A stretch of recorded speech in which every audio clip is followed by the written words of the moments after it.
Everyone, welcome back to my YouTube channel. ಇವತ್ತಿನ cooking ಸೀರೀಸಲ್ಲಿ ನಾನು ನಿಮಗೆ ಪನ್ನೀರ್ ಫ್ರೈಡ್ ರೈಸ್ ಮಾಡೋದು ಹೇಗೆ ಅಂತ ತೋರಿಸ್ಕೊಡ್ತಾ ಇದ್ದೀನಿ. ಸೊ ಬನ್ನಿ ವಿಡಿಯೋನ ಶುರು ಮಾಡೋಣ. ಮೊದಲಿಗೆ ನಾನಿಲ್ಲಿ ಒಂದು ಕಡಾನೆಗೆ 2 ಸ್ಪೂನ್ ತುಪ್ಪ ಹಾಗೆ ಸ್ವಲ್ಪ ಆಯಿಲ್ನ ಹಾಕೋತಾ ಇದ್ದೀನಿ. ಎಣ್ಣೆ ಎಲ್ಲ ನೀಟಾಗಿ ಕಾದಿದೆ ಅಂತ ಅಂದಾಗ ಅದಕ್ಕೆ ನಾನು ಮೊದಲಿಗೆ ಪನ್ನೀರ್ ಕ್ಯೂಬ್ಸ್ನ ಹಾಕಿ ಫ್ರೈ ಮಾಡ್ಕೋತಾ ಇದ್ದೀನಿ. ಎಲ್ಲಿವರೆಗೂ ಫ್ರೈ ಮಾಡಬೇಕು? ಪನ್ನೀರ್ ಗೋಲ್ಡನ್ ಬ್ರೌನ್ ಆಗೋವರೆಗೂ ಫ್ರೈ ಮಾಡ್ಕೋಬೇಕಾಗುತ್ತೆ.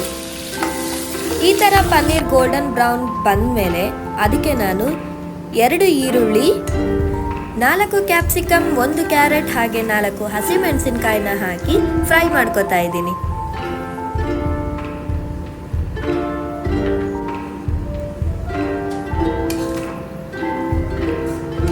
ಅದಾದಮೇಲೆ ಸ್ವಲ್ಪ ರುಚಿಗೆ ತಕ್ಕಷ್ಟು ಉಪ್ಪನ್ನ ಹಾಕಿ ಆಮೇಲೆ ಇದಕ್ಕೆ ಸ್ವಲ್ಪ ಡಾರ್ಕ್ ಸೋಯಾ ಸಾಸ್ ಹಾಗೆ ಗ್ರೀನ್ ಚಿಲ್ಲಿ ಸಾಸ್ನ ಹಾಕಿ ಎಲ್ಲದನ್ನು ಚೆನ್ನಾಗಿ ಮಿಕ್ಸ್ ಮಾಡ್ಕೋಬೇಕಾಗುತ್ತೆ.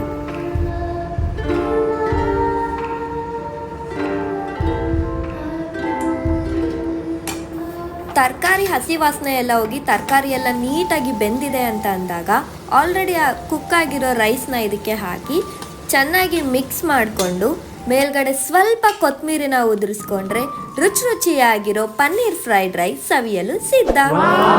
ಸೊ ಈ ರೆಸಿಪಿನ ನೀವು ಟ್ರೈ ಮಾಡ್ತೀರಾ ಅಲ್ವಾ? I'll see you guys in my next vlog. Bye.